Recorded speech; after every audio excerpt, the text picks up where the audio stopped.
ด่วนอุตุเตือนพายุไมซักจะมีฝนตกและลมพัดแรงไหลยาววันที่6ค่ะวันที่12กรกฎาคม2026นี้วันที่6กรกฎาคม2026กรมอุตุนิยมและอุทกศาสตร์แจ้งเตือนภัยลมพายุหมุนเขตฮ้อนไมซักว่า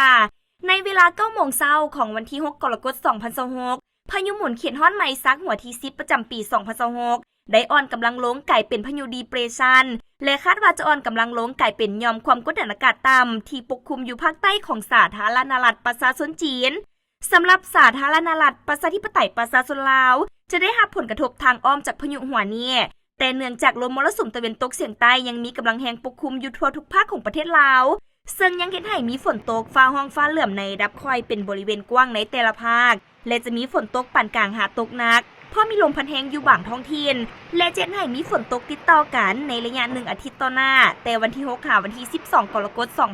2026ดังนั้นจึงแจ้งเตือนถึงประชาชนบรรดาเผ่าองค์การปกครองท้องถิ่นและองค์การจัดตั้งทุกภาคส่วนในแต่ละภาครวมทั้งนครหลวงเวียงจันทร์จงมีสติระมัดระวังและเตรียมพร้อมรับมือต่อสภาพฝนตกหนักติดต่อกันหลายวันที่อาจจะให้เกิดมีดินเจือนน้ำป่าไหลสู่แห้งน้ำท่วมยึงและน้ำท่วมอ่างในตัวเมืองขอให้ติดตามข่าวพยากรณ์อากาศจากกรมอุตุนิยมและอุทกศาสตร์อย่างต่อเนื่อง